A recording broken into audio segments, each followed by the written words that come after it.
and guests. My name is Helen Dowd, and I'm thrilled to be your host for United Way Perth-Huron's first ever virtual Women's Night, coming to you live from Revival House in Stratford. This is our pre-show, so let's get ourselves ready and settled in so we can get the most out of this amazing program we have in store for you. I hope you are cozied up at home, wearing some comfortable clothing, and perhaps about to enjoy tonight with a few close friends from inside your social bubble. If you haven't done so already, now's the time to open your hashtag Local Love swag bag and see the surprises our volunteers have selected from your region. I've got mine on display here. We can start with the candle. So each bag will contain a candle and a lavender fragrance. So we encourage you to open that and get that going so that when we come back at 8 o'clock, we all have our lights burning across Perth and Huron. The Junction 56 cocktail, we encourage you to open as well. And we've got the black raspberry gin, and we have the cranberry cocktail and the ginger ale. So hopefully you have a cocktail glass handy and perhaps some ice, and you can make that. And luckily, Junction 56 has sent along the black raspberry gin cocktail card. So there's 4 recipes on the back, and tonight we're using the Junction 56 gin punch. So that's something you can make in our upcoming little break. And then as well, there's something savory in each of the bags, and then there's also something sweet. So something for you to nibble on in the next hour when we're having our time together virtually. And I also want to just remind you that there is the technology tonight for you to ask your questions in real time. So hopefully you've seen the chat feature on your screens, and that when you're listening to Dr. Morlock, you will be able to ponder some questions and type those in, and they'll be coming up here on our screens at Revival House. So we are also going to have a draw at the end of the show, so please make sure you stay around to the end of that, so that we have 2 $100 gift certificates for a spa or some other pampering of your choice. And so I do want to give a shout out to our event sponsors. Without them, we would not have tonight. It would not be possible. And our hashtag Local Love swag bag suppliers, they've done such an awesome job of hand selecting things that are popular in your regions, whether it be Wingham or St. Mary's, Perth East, North Perth, Exeter, and Stratford, and Godrich. So I hope that you enjoy your treats, that the volunteers, and such a shout out for the weather today. It was a great day. We had 282 swag bags to deliver, and so we're just really thankful that it wasn't the weather we were having on Sunday, which was so slippery and snowy. So I do want to thank it was an army of volunteers that it took to take those swag bags around to you so that they were safely porch dropped on your front steps. So I think that's everything that we wanted to do in the pre-show, so we'll be coming back to you right at 8 o'clock. So happy mixing and lighting your candles and getting your snack bags open.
Good evening, guests. My name is Helen Dowd.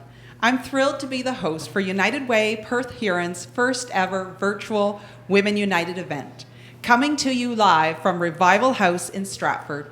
We have almost 300 guests who've registered from, of course, Perth and Huron, London, Lucan, Elora, and even Toronto. I hope you are all settled in at home and ready to enjoy a great night made possible thanks to our event sponsors. We're going to begin by having a toast with our Junction 56 cocktail. Please join me in toasting. Women supporting women with courage, compassion, and kindness. Here.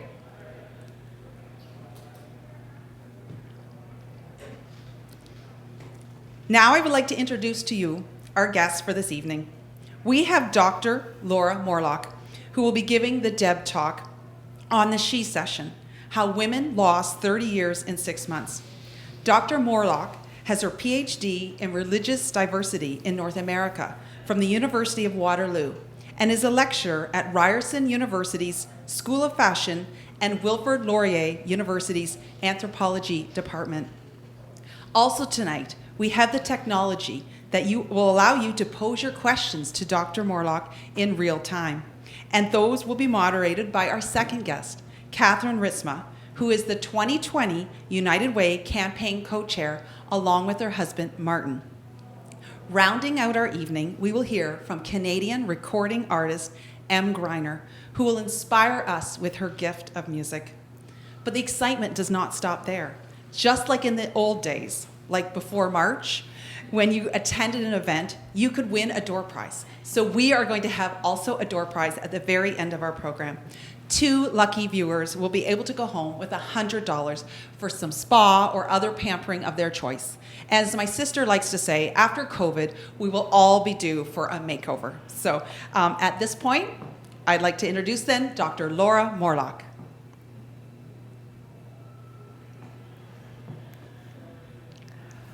When my daughter was in grade 5, she was excited about trying out for a part in a school production of The Lion King. And the consummate actor that she is, passionate about the theater, she wanted the leading role. So when her classmates asked her, "Who are you going to try out for?" she said with absolute confidence, "Simba." And her classmates did, "You can't be Simba, you're a girl, you're not a boy." And she gave them one of these and said, "I'm not a lion either." It's fascinating how it's possible for us to conceive almost anything except pushing beyond gender boundaries, standard gender roles. The conditions that have led to women losing so much progress in the workforce in the last, well, at this point we're at what, 7 months in the pandemic, almost 8 months, didn't start in March. The groundwork was already laid. These things already existed, and the pandemic was literally just the grenade that detonated what was already there. Now, first I want to say that all of us are very lucky to live when and where we live. We have opportunities that our grandmothers and great-grandmothers couldn't even imagine. I am proud to say that I come from a long line of women who went to university from when women could first go to university in North America. But I'm only the 5th generation of women to go to university, and I'm the first woman in my family to hold a PhD. While we live in a time and a place of great opportunity, there are problems. And we can't achieve equity if we can't start by recognizing the inequity that already exists. Now, before I go on from here, I want to acknowledge that what we're talking about are primarily North American women. We are going to discuss a little bit varying classes, but the experiences is really centered around middle-class women. And that it's really important to recognize that when you start adding other layers of identity, what we like to call intersectionality in academia, it gets more complicated and more challenging. So a white, straight woman does not experience the same level of inequity and barriers that a woman of color or a queer woman or a female identifying trans individual is going to encounter. So I think that's really important to say from the start before we get into the story of where we are and why we're here. Now, I'm an academic and I like data. And I firmly believe that while you can interpret numbers, numbers are some pretty cold, hard facts that tell us where we're at in a situation. or not, if you're talking about the American election, but I'm not going to go there tonight. Maybe by the end of tonight we'll know. Who knows? But I'm going to talk about numbers that are pretty solid and not disputed and are not in court at the moment. Prior to the pandemic, we already were in a position of inequity. So think, for example, within the world today, there are 193 heads of state. Of those, 21 are women. Of all the parliamentarians in the world, 13% are women. If you look in the corporate world, women who hold C-suite positions, upper management, executive, Fortune 500 leaders, not even the leaders of the company, but just holding C-suite positions, you're sitting around 16%. That varies a little bit by industry and corporation, but you're sitting around 16%. The NGO world, which is generally considered more humanitarian-minded, a little more equitable, sits at 20% of women in leadership positions. In case you were unaware, women make up 50% of the population. So why? Why are only 20% of women in positions like this? And why are 80% of men in positions like this? Well, there are a lot of reasons for this. And a lot of it has to do with, back to that story of Simba and Nala, who gets to play what role and why. So, for example, you have a couple with equal income, a heterosexual male and female couple, and they have a baby. Study after study shows that in that couple, even if they think of themselves as equitably minded, women will do 2 times as much domestic tasks as her husband will, and 3 times as much childcare as her husband will. You see that play out in these positions that I was just referring to, where you have 2/3 of men in executive corporate positions are married with children, but only 1/3 of women in executive positions, who are already, remember, only 16% of that pie, are going to be married with children. The pandemic has exacerbated all of these numbers. These are numbers we knew before March. These are numbers that have gasoline doused on them. Since the pandemic hit, 1/3 of women in professional careers in North America are seriously considering leaving their career entirely, for now. Since the pandemic started, women are twice as likely as their male husbands or partners to do 5 hours or more a day of household tasks and chores. So why is that? Why are women in this position? Well, first we need to acknowledge what I'm not going to talk a lot about this evening, which is that most of the industries that saw massive job losses, particularly in the spring, were female-dominated industries. And a lot of those were lower income industries, so serving positions as restaurants had to close, a lot of front-facing positions, so already female-dominated. But one of the things that is so striking about what's being called the She-cession from the pandemic is that it's not limited to one industry. We're all aware that the pandemic is affecting everyone, but I think by this point we're also all aware that it's not affecting everyone equally or in the same ways. So this is a bomb that has gone off for women in the workforce, whether they are servers, working part-time, or working 4 jobs to try and make ends meet, or whether they're lawyers, or professors, or even doctors. Because while in a pandemic we need our doctors, a lot of those doctors have kids, and somebody needs to be home with them. That gets to the heart of the why question. I mentioned already that women already were doing 2 times the household labor and 3 times the childcare. A lot of people ask me, well, what does that mean? And, well, she's just better at it. We're going to get to that in a minute, but she's just better at it. And I like to share a story from a male friend who works in male allyship. And he does workshops with corporations and various industries that tend to be more male-dominated. And he gives talks and he gives workshops, and he often starts by asking the audience in attendance, how many of you have children at home? Raise your hands. Large numbers of people have children, so many hands go up. Okay, how many of you know your children's, keep your hand up if you know your child's birthday. Haha, of course I know my child's birthday, hands stay up. Okay, how many of you, keep your hands up if you know your child's best friend's name? Maybe a couple hands go down, but again, most hands stay up. He keeps working through questions like that. How many of you know your teacher, the teacher of your child? How many of you know the teacher of your child on a first name basis? How many of you know all the classes your child is taking in school this semester? And the last question he always asks is, how many of you know your child's shoe size? And to this day, he's been doing this for 20 years. Only once has a man's hand stayed up for that last question. And that man was a single dad. So why is that? Why do women know their children's shoe size at a rate that their heterosexual male partners do not? Let me give you a hint. It has nothing to do with X chromosomes. There is nothing marked on the X chromosome that makes us know our children's shoe size and teachers' names. And there's nothing on the Y chromosome marking not knowing that information. So how do we get to this point? But more, what do we do about it? Okay, so we acknowledge there's this problem. There's a reason too, I firmly believe, if you haven't seen it already, do yourself a favor. We've all been binging Netflix. Watch Working Moms. It's very not PG, so be aware of who's in the room watching with you, for sure. But I'm very much looking forward to the day I can watch it with my daughter, which will be in about 25 years. But she's 14.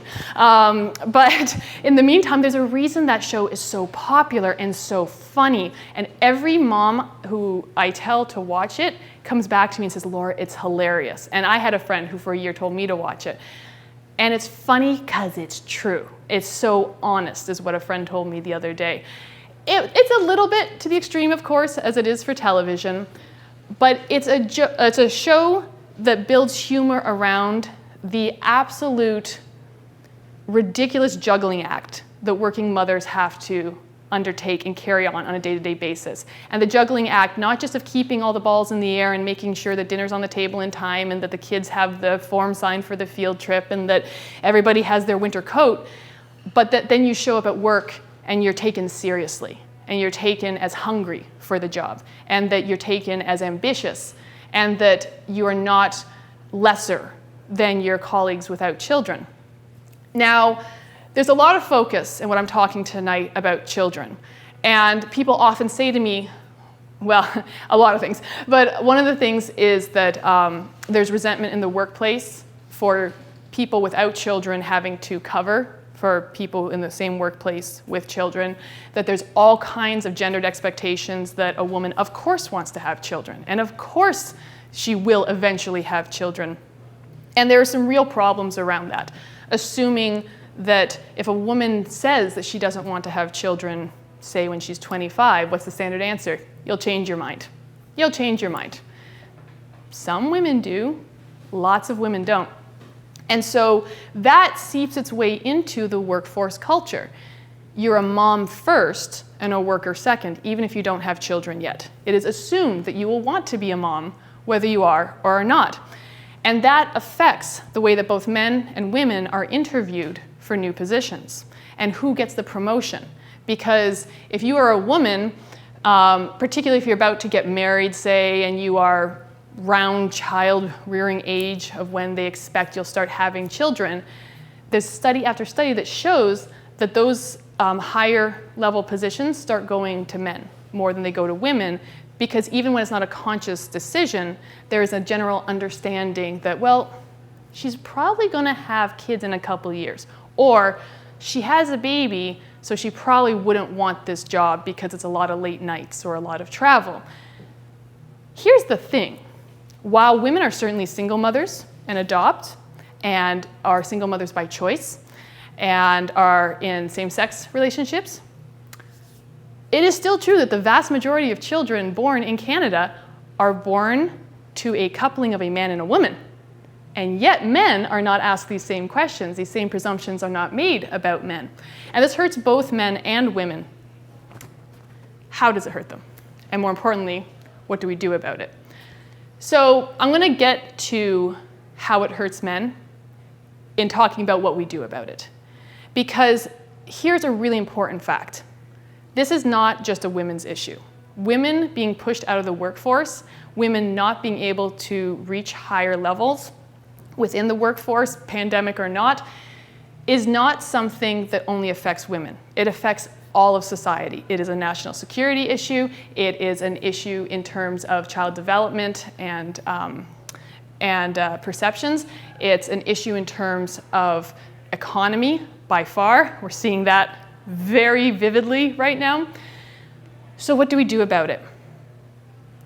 Tonight I'm going to say there are 4 things that we can do about it. I could say a lot more, but we have a limited time together tonight, and this is not a semester-long course that we're going to talk about. So we'll start with 4 key things that we need to do as a society to set women up for success, instead of setting us up for failure, which is what happened leading to the March shutdown and the subsequent massive loss of women in the workforce. Why do we say, 30 years at what at that point was 6 months when that study came out, is because women involvement in the workforce today is on par with where it was 30 years ago, not with where it was 1 year ago. And I don't think it's a great mystery to anybody why that is. Go back to the shoe question, go back to the teacher question, which is number 1. If we're going to do things differently and pull women out of the she-cession and therefore pull society out of a recession, the first thing that has to happen is better equity at home. So women who are in heterosexual relationships by far do significantly more of the domestic tasks. Think back to the shoe example.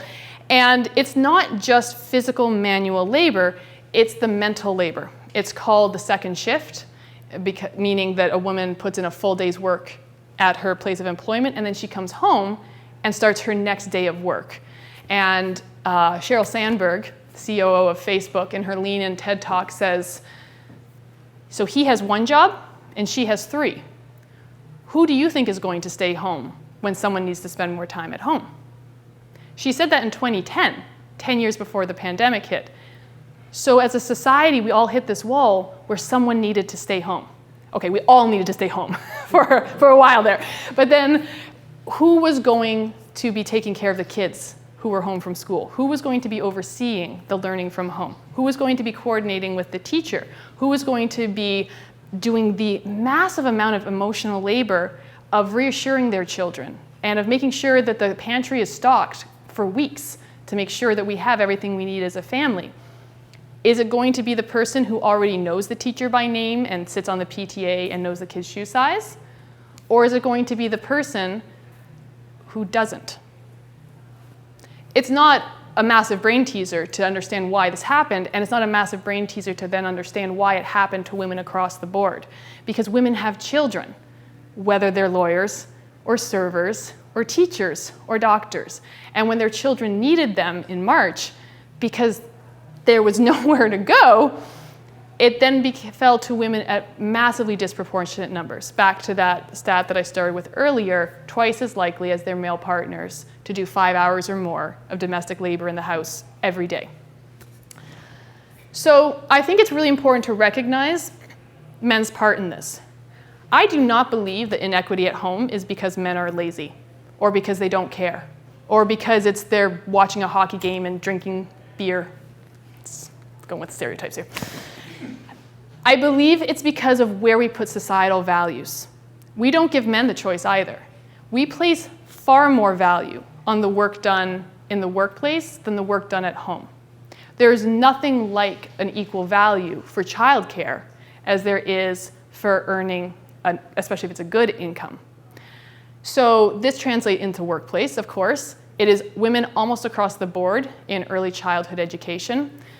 And as a result, children are growing up seeing who's the child caregiver, who's the nurturer. And it's not because men can't. Again, I made a comment earlier. This one's a little more contentious, but I have neuroscientists to back me up on this. It's actually not a genetic thing. We have a very baseline assumption that women are more nurturing than men are, that women are better parents than men are, and that women just get it more naturally. And in fact, doctor after doctor, neuroscientist after neuroscientist, and this is well documented in a lot of actually books written for the public, such as Dr. Sears and Cinderella Ate My Daughter by Peggy Orenstein, great book, talking about how it's not that men cannot as naturally care for a newborn or a 1-year-old or a 5-year-old or a 10-year-old or a 15-year-old. Other than giving birth and breastfeeding, women have no biological advantage over their male partners. But societally, when a man steps forward and says, I want to spend more time with my kids, that work is not as valued as the work of, I'm going to provide for my family in a monetary sense. I don't know why providing for the family became automatically cash and not providing nurture and care, but that's where we've landed as a society. And so men are devalued when they choose to put their priority on their children. Likewise, women, it's called the likability factor. Women receive social censure when they're very ambitious with their careers. It is seen as unfeminine. It is seen as, you want to get really old school, unnatural. And if you can think of a heterosexual couple where the man wants to be nurturing, wants to be with the children, wants to take the lead there, and the wife or the female partner wants to go after her career, wants to be on the jet, comes home on weekends. We're not super comfortable with that as a society. Are we going to see her as a good mother? Are we going to see him as a strong man? And I hear again and again that the man who really leans into the domestic tasks and is in touch with his emotions and all that, well, it sounds good on paper, but women don't want that. It's not sexy. It's not appealing. I believe it's possible that that's out there because of how we've built our society, but I can just say anecdotally in my experience that women tend to really like supportive partners, and a lot of the women I know in professional positions in particular are passionate about their careers, as passionate or more so than their husbands. Now, let me just tell you that, as always, there's data to back me up on this. Couples that have equal income and split the domestic tasks equally divorce at half the rate, the national average.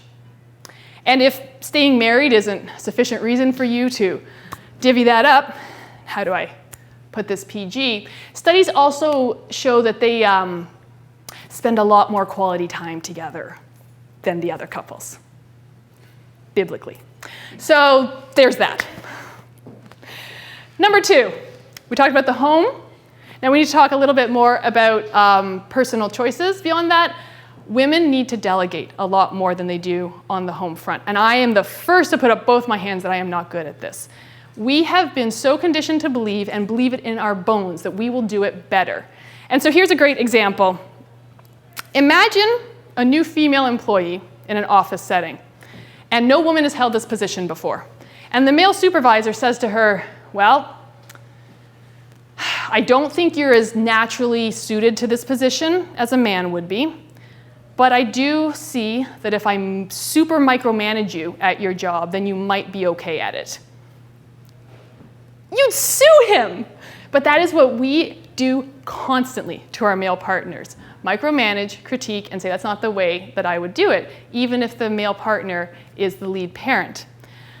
When women entered the workforce in large numbers, we changed how the workforce did things. We changed the structure of offices. We changed the structure of the academy. We changed the structure of law.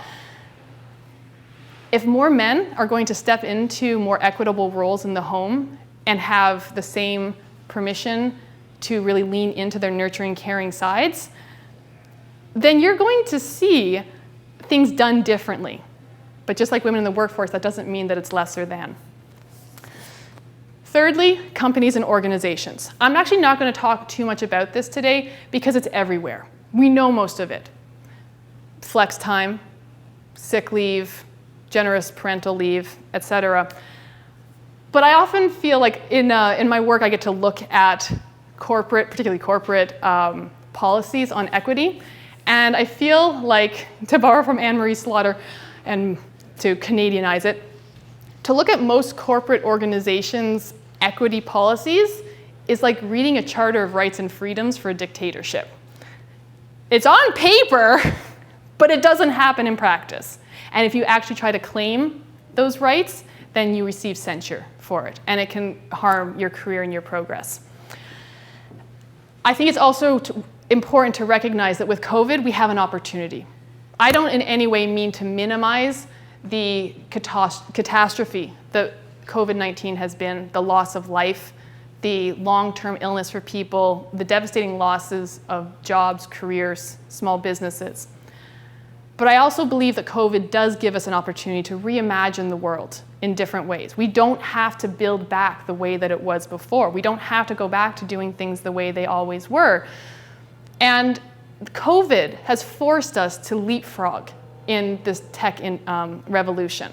There was the Industrial Revolution, and right now we're about where the Industrial Revolution was in the 1830s, which also massively changed male-female relationships and dynamics. We can take this opportunity to say, you know what, we can work from home. You know what, it does work to Zoom into a meeting. You know what, I can stay home with my sick kid and work from the table. And I don't think anyone goes, you know, everything's working great right now, but it shows that it's possible, and what can we then build on from this? Lastly, you cannot put all of this on individuals. It's too much. You can't ask women to just make it work. It'll be fine. And you can't ask men to just buck what they have been taught for millennia. There has to be societal changes. And this also comes as an opportunity with COVID. We need to call out myths and shut them down. Myths like a child needs its mother. No, a child needs adults that love it. Whether that's mom and mom, dad and dad, single mom, single dad, grandparents, aunts and uncles. It literally does take a village. But as long as we guilt women into believing that not only should they have children, but that once they do, their child needs them more than any other human on earth, then you're asking women to do twice the work with their ankles tied together. Likewise, we need to shut down the idea that men are naturally more ambitious than women, that men need to work outside the home in a way that women just don't, and that men want to go after careers in a way that women don't. It's just not true. Women are equally ambitious. However, women pay a price that men don't. And it's called the likability quotient, which I referred to earlier. And study after study shows that it's inversely correlated. The more successful a woman is in her career, the less likable people find her. The more successful a man is in his career, the more likable people find him. He's dynamic, he's drawing to him. She's a little abrasive, she's a little aggressive, she's a little bitchy.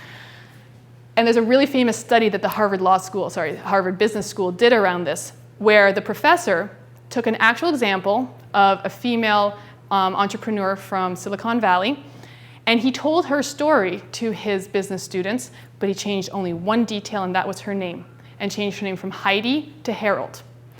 And when they heard Harold's story, yeah, he was someone they wanted to work for. He was smart, he was a go-getter, he was a leader, he was encouraging. And then when they heard Heidi's story, I mean, she was successful, but probably not someone you'd want to work for. Aggressive, unpleasant, bossy. The stories were exactly the same. So to reimagine this new world, we need to let men be whomever they want to be. And we need to let women be whomever they want to be. And let it be about individual aptitude, passions, and interests, and not about your chromosomes determining who gets to talk to the school teacher and who gets to bring home the larger paycheck. But this can't happen until we're willing to recognize that we have the power to reimagine the world. And to do so, we need to value managing children as much as we value managing money. And frankly, one is much harder than the other. And spoiler, it's not the money. Thank you very much for your time tonight. It's been great to be here with you. Thank you. Thank you, Dr. Warlock, for that fantastic talk. I was sitting here thinking, I've just watched my life flash in front of me as someone who graduated 29 years ago from university. And perhaps you were laughing too about the shoe story. I was thinking of my own situation where I'd always been the one buying the hockey skates with my boys. But one time my husband went out with one of the boys, and they came home with the exact same skate size that he that he had been wearing. So I'm sure a lot of the ladies in the audience are thinking of stories from their lives as well. And I loved your message about inspiration and that this is a time to reimagine how the future can be. And so I think that's what this was about. I mean, it was kind of scary to put together a virtual event, but the wonderful volunteers, they agreed to do this, and we met every week for 6 weeks virtually. So we haven't even met ever in person, and we were able to plan this event. So I think that's just an example of kind of the trails that women have to go on. So we're ready now. We'll turn it over to Catherine Ritzma, who's going to ask Dr. Morlock the questions now. All right. Thanks so much, Helen. I wanted to say good evening to everyone. I haven't had a chance yet. To all of you viewers out there in Huron and Perth and borders beyond, it's absolutely wonderful to have you with us tonight. We are so pleased with the overwhelming popular attendance at this virtual event. We're also very pleased to have Dr. Morlock with us. It was an interesting presentation, full of fun facts and some humor and some serious stuff as well. So very interesting.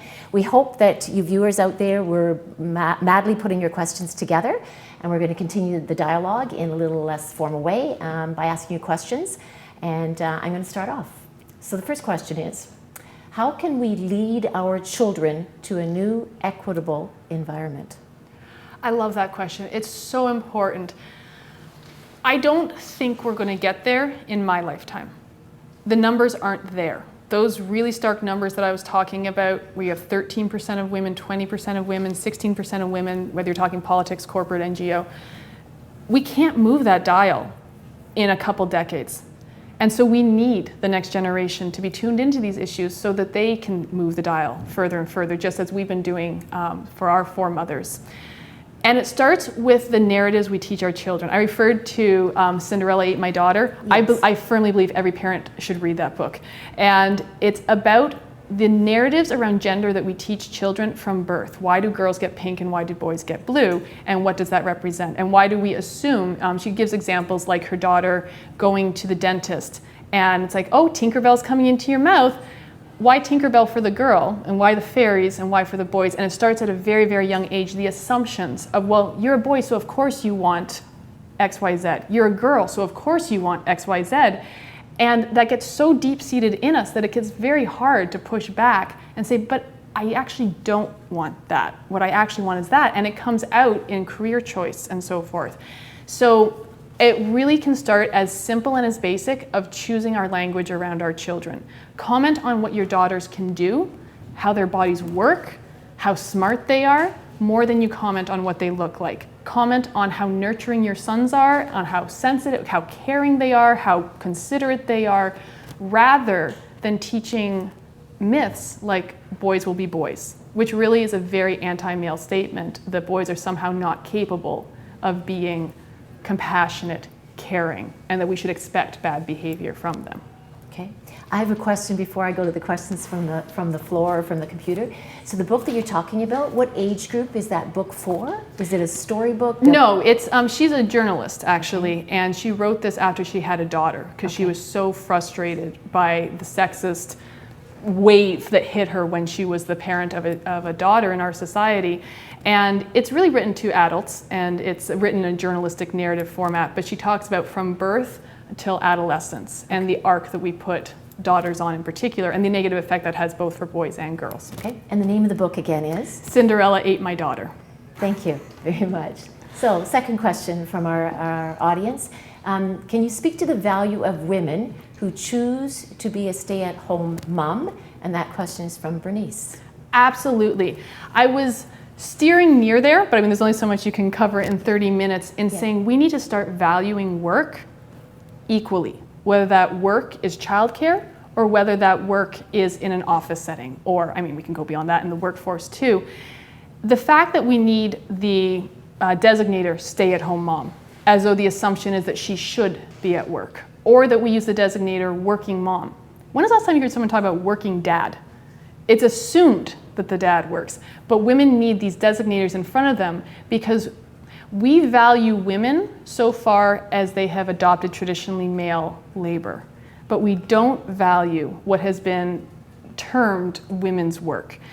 And until we start valuing things like teaching, caregiving, nurturing at home to the same degree, then you cannot have gender equity in the workplace, because women will continue to be expected to take on the bulk of that, whether they're home or not. We need to respect people equally. So whether it's a man or a woman who says, you know what, I want to spend the time with my children, I want to be the one home with them, and that we don't judge men either negatively for not being authentically masculine enough, or giving them the halo, oh, what a wonderful, oh, he stays home with his children. So does she. Uh-huh. You know, we don't have the same level of respect, and it needs to start being more about people rather than about gendered roles, and moving beyond this devaluing of what has traditionally been viewed women's worlds. Because the whole point of the different waves of feminism has been to give women choices, and choices means you get to choose to be home too, if that is where your heart leads you. Okay. Next question. What can single childless women do to contribute to changing these societal norms? And that question is from Amanda. Well, Amanda, single childless women are already pushing back on societal norms by their very existence. Whether it's by choice or life circumstances, if you are a single woman who is not married or partnered and is not raising children, then you're already bucking the trend. You're already making people think twice about who you're supposed to be or what you're supposed to be doing. In terms of practicality beyond that, because I think that is actually a massive mantle that single women with children carry. If you want to go beyond that,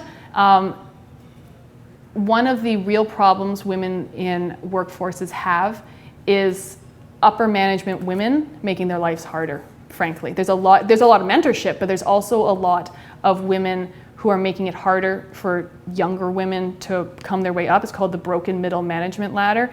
And what women can do is really lean into these positions, such as choose to mentor, choose to say, I can cover that for you if you need to be home with a sick child, or you need to go pick your child up from school or whatever. You can do things as simple as in a meeting, there's a whole other talk about how women are perceived and treated in meetings, saying, actually, she was talking. I'd like to hear her finish her point. I think that women around North America, whatever your politics are, I think women around North America cheered when Kamala Harris in the vice president debates said, I am still talking. And so single women can say, she is still talking, and they can keep talking. Okay. Next question. How do you feel about women moving for their husband's career, or even for a lesser reason? And that question is from Donald. I don't think there's anything inherently right or wrong about either. I think that you need to make choices that work for your family holistically, and that's true for everybody. And what I think is important is that happens for everybody. It's not just women moving for their husbands' careers, but the husbands are also moving. In academia, we call them portable husbands. Do you have a portable husband? Do you have a husband that can move if you get a tenure-track position? And so again, it goes almost beyond looking at things through the gendered lens, more to say, what is the best choice for this whole family? Her and him, if we're talking about a heterosexual relationship. And if that starts like genuinely, authentically happening, and all these other pieces are in place, then men are going to be moving for their female partners as much as women are going to be moving for their male partners. Right. So you're suggesting it's like a holistic approach. Exactly. What's best for this whole family. What's for the whole family. And the reason that right now you have women leaning out of the workforce because of the pandemic, and the reason you have far more women moving because of their male partners' jobs than women's, is because of these larger holistic problems where you have women not having the same opportunities in their careers because they're taking time out to have children, and there are no systems in place to recognize the value that's in that, and instead they're doing this down their careers while their male partners are doing this. Yeah. Question from Leanne. Do women contribute to this cycle by not having higher expectations of their partners? Yes. Yes. That's my contentious answer. Yes, did you hear that, Leanne? Yes.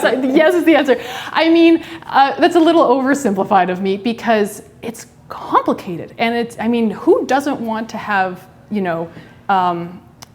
peace in the home, And it's exhausting. And I will say that in my own marriage, it was very important to me in finding a life partner that it was someone who valued me as a person and understood that I was passionate about my career and so forth, and was confident enough in himself that that wasn't in any way threatening. Okay.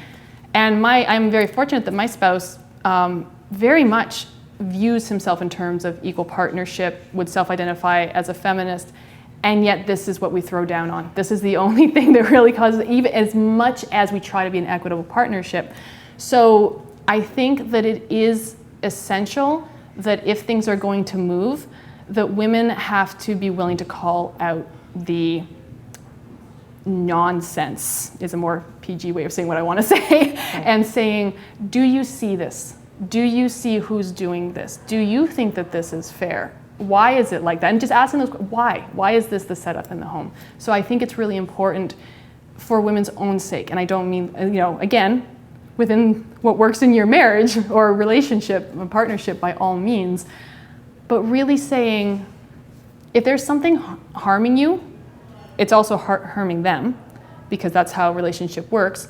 And if it's something that's causing you discomfort, pain, or holding you back, then in a healthy relationship, that needs to be identified, whether it's gender inequity or whether it's, harmful words or whatever that might be.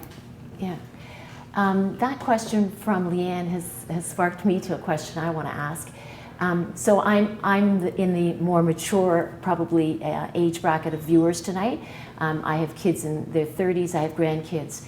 And certainly the kids in their 30s who are parents and how they partner is different than when Martin and I were in our 30s.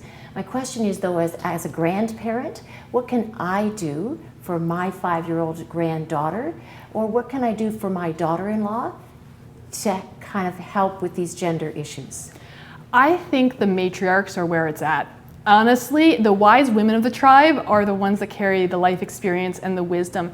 And it doesn't matter if and I'm thinking older than you, but my grandmother's generation, it doesn't matter if it was a very traditional 1950s family or if it's a 1970s marriage or a 90s marriage. With experience in life comes wisdom. And so by being that matriarch of the family, you're already doing it in ways that you don't already know. I would bet significant amounts of money on that. But again, it's not always in really overt ways. It's in the supportive ways. It's in the, I don't know if your family's close, but in a lot, like geographically, but in a lot of examples of women who hit these numbers in C-suite positions, okay. It's because they have an in-law or a parent who's there with them. Supreme Court Justice just confirmed one of the things that was discussed is, well, how can she do this all with, was she have 5 children, 6 children? Yeah.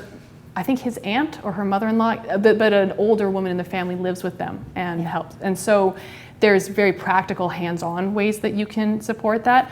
But I'd say the biggest thing is living by example, which, you are a well-accomplished, successful, wise woman. And so your very existence is setting an example and a role model. That's a nice thing for the viewers to hear for themselves, too. I'm going to go to a question from Emily. How do you start constructive conversations about these changes in your workplace to promote change? Absolutely. It depends very much on the workplace, for sure, and it very much depends on your position in it.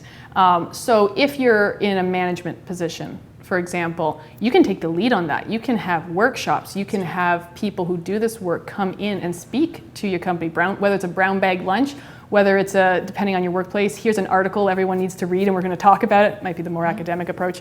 But in other ways, if you are not in that position of power. Correct, which many women aren't. Which the vast majority of women are not. Right. That's why we need the societal changes. Because if you are a single mother working the 3 jobs and you just need to keep your head down and keep that paycheck coming in, you're not in a position to call out sexist behavior or these contentious things. And it's why it's so important that people, men and women, in positions where they do have privilege, where they do have security, where they do have power, any or all of those, step forward and say that. I can say what I'm saying. It's literally my job to say what I say tonight. It's true. But I have security. If I was in a different position, I have a working spouse, and we would be okay. If I was in a different position, I can't do that, and which is why it cannot all be on individuals. It needs to be societal shift, and why I think there is this opportunity if we take it. Okay. A question from Jody. How can companies increase the number of women represented in senior management? And the second part of that question, do you think that mandated gender diversity should be required of corporations? So two different questions. So how do corporations do it? The first thing is that they have to recognize there's a problem. Almost no corporations track their gender numbers. Manulife is one that does, just use them as an example because I happen to know that they do. Okay. Their numbers aren't great, but at least they're tracking their numbers. You know, Manulife made a claim recently, or a commitment to reach, I think it was 28% of women in C-suite positions by, I can't remember what year it was, 2023, 2025. They're not going to hit it.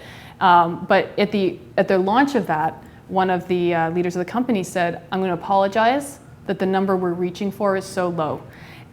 You have to see there's a problem before you can start to address that there's a problem. And that sounds simple, but almost no companies are doing that. And so that is where you have to start. Recognize what the numbers are, see where you're at, and then start looking at, okay, how do we address these issues? What talent pools are we drawing from?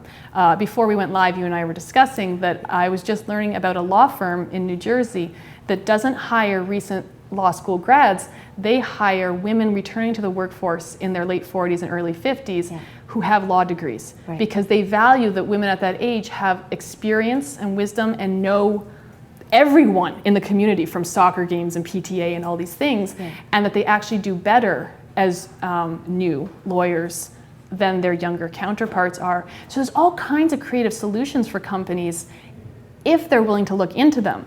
But most companies, A, are not looking into them at all, and B, if they are, it's that dictatorship Charter of Rights and Freedoms. It looks very good on paper, okay, we'll put it out there, and oh look, we have a statement, so now it's fine, but the corporate culture doesn't change. Because you have to have an environment where women want to work there. It's not just the talent pool that you're drawing from, it also has to be a place that can retain women. Okay. Question from Gina. Why is it so hard as a nurturer to delegate and accept the fact that your partner is just as capable as we women are, but it's very difficult to change when you've done it for so long and it kind of seems to be working? Did my spouse put that question in for me? Well, it says Gina. It says Gina. Gina. Michael. No. Well, if you find the answer, let me know.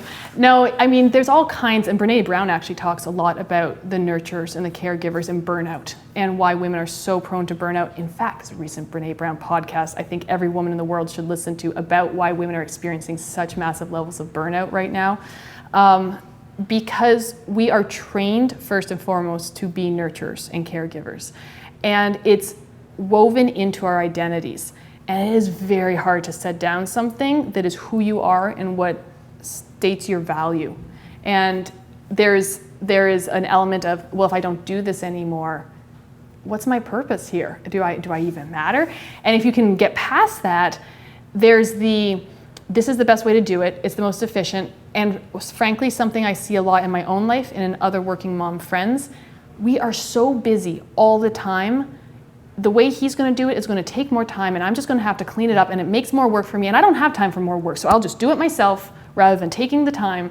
And so I am not comparing men to toddlers, but it's like when you have a toddler and they want to help, and you're like, oh, can I just sweep up the dirt myself because it'll be like a third of the time?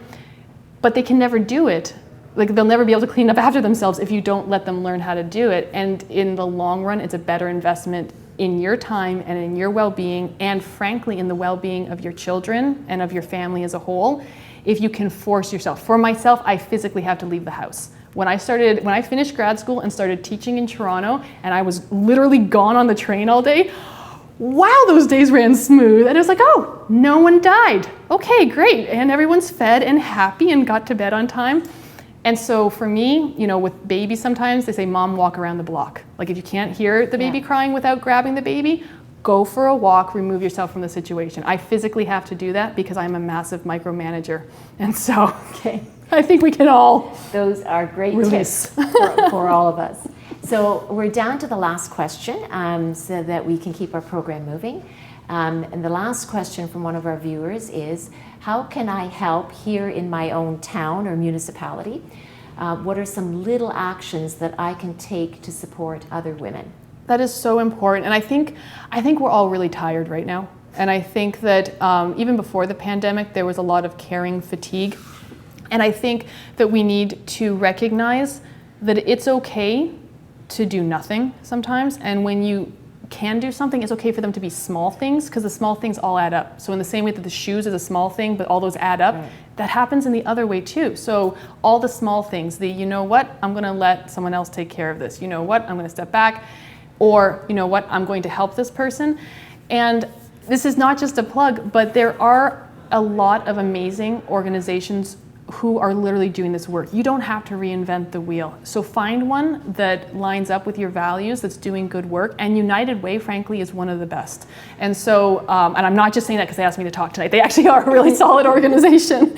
And so a lot of times it is 100% okay to say, you know, I'm too tired to do anything, write the check. Because there are people whose whole job it is to do something about these issues. So I think it is completely legitimate to be on saying, you know what, honey, learn the kid's shoe size. That's legitimate. And it's also legitimate to say, I am too tired for one more thing right now, but I can donate $10. Or I can, you know, if you don't have the finances, find other ways to support. Thank you very, very much. Before I turn it over to Helen, I have one little question. Did your daughter get the role of Simba? No, she got Nala. Okay. And a boy got Simba. So maybe somewhere today or tomorrow, a little girl will someday be Simba. she'll be Simba. Someday a little girl's going to be Simba. It's been an absolute pleasure having you. Thank you so much for Thank you. coming and sharing your views and your ideas with our viewers. Just a real pleasure. Thank you again. Thank you so And I'm going to turn much. the program back over to Helen. Very good. Thank you, Dr. Morlock and Catherine. That was excellent. And thank you to our guests at home for sending in such fascinating questions. That was really, really interesting. So the Women United movement is a diverse, vibrant community of women who are bound together by a powerful sense of belonging to one another, to our communities, and to our mission of improving the lives of women in Perth-Huron who are living with challenges. Last year, United Way Perth-Huron helped 190 women and children find shelter and supports. 1,154 women, youth, and children got counseling and mentoring, and 610 people have been helped with our new Urgent Needs Fund that was started right after COVID hit here at home. We would like to invite you to become a Women United donor so we can continue to do the good work in each of our local communities. Your donation would support services like the 211 helpline, a free and confidential service that not only connects us to local services, but where trained counselors work directly with individuals in abusive relationships to construct escape plans. Donate locally, your money stays locally, and you can make a difference locally. Our goal tonight is to raise $100,000 between now and Monday morning at 9 a.m. We know the more buzz that this event creates, the more attention we will get to the issues that matter, and the more women we will be able to help in Perth and Huron. It's very easy to donate. You click on the button to the right of your screen and check back throughout the weekend to see how we are doing. If you are a guest and already a United Way donor for the 2020 campaign, your donation will be counted. So I just want to let people know we're not asking you to give again. We're encouraging other people to join so we can have more women with Women United. So again, our goal is to raise $100,000 to support women in Perth, Huron, Stratford, and St. Mary's. So please reflect on this invitation to be a change maker while we listen to Canadian recording artist M. Greiner. Hello from my living room. Hello from Queen Street in St. Mary's. Sending lots of good wishes to everyone who's supporting the United Way and this great cause tonight. Stay strong. Don't forget to turn up the music when you're feeling low. Keep talking to each other. I'm going to play you a song from my album Girl Versions. This album was an idea where I took songs sung by men and I put them in a female voice, which changed the meanings of them considerably. I still didn't win the Juno Award though for it, so I'm just gonna have to keep trying. This is a song by Ozzy Osbourne. It's called Crazy Train. Hope you enjoy it.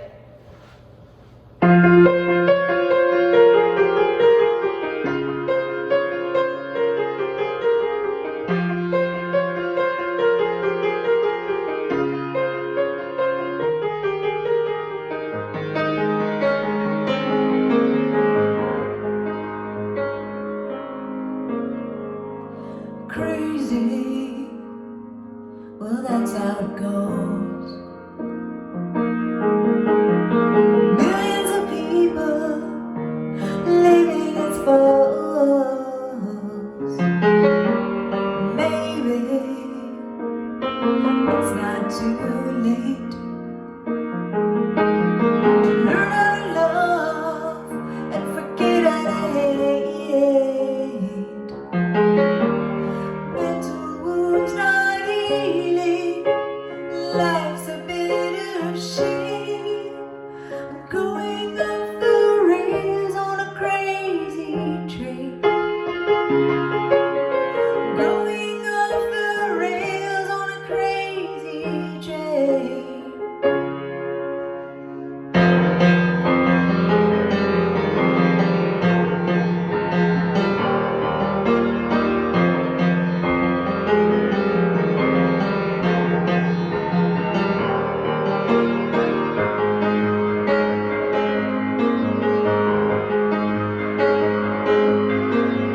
Listen to preachers and I'm listening to fools. Watch all the dropouts make their own rules. One person conditioned to rule and control. The media sells it and you live their role. Mental wounds not healing, driving me insane. Going off the rails on a crazy train. Going off the rails on a crazy train. Going off the rails on a crazy train.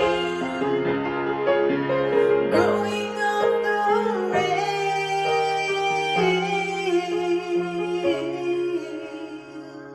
I know that things are going wrong for me. You gotta listen to my words.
What a beautiful rendition of Crazy Train by Ozzy Osbourne. Thank you, Em, for sharing your gift of music with our guests. We hope that you've enjoyed the evening from the comfort and safety of your living rooms. Thank you so much, guests, for joining us. I also want to thank Dr. Laura Morlock, who's here beside me. She's going to do the draw, Catherine Ritzma and Em Greiner, and to all the amazing volunteers from across Perth and Huron who helped put tonight together. We thank you all. We also want to thank again our event sponsors who made tonight possible and our hashtag Local Love swag bag suppliers who shared their talents with us by donating some of the treats in your swag bags. We will now have the door prize. Okay. Sit up here.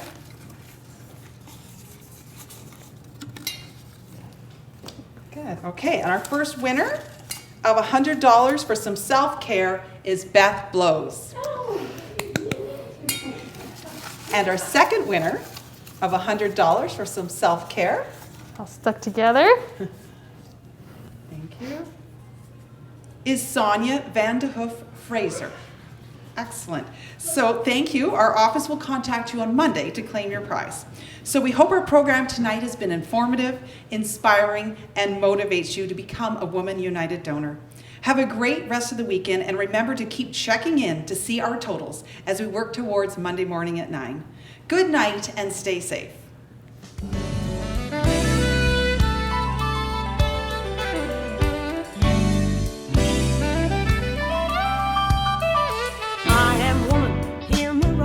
In numbers too big to ignore, and I know too much to go back and pretend. 'Cause I've heard it all before, and I've been down there on the floor, and no one's ever gonna keep me down again.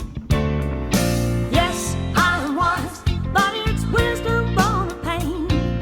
Yes, I paid the price, but look how much I gained. If I had to,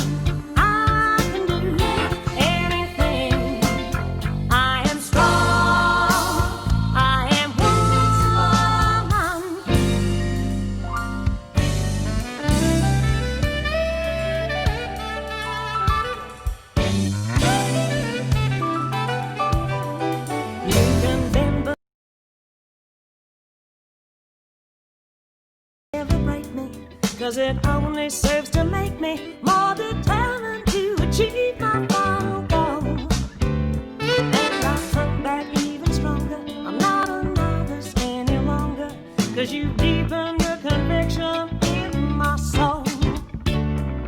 Yes, I'm wise, but it's wisdom born of pain. Yes, I paid the price, but look how much I gained. If I had to, I can do anything. I am strong, I am woman.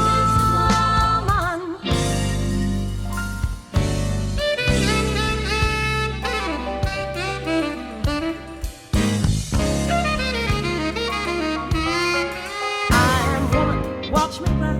See me standing toe to toe as I spread my loving arms across the land.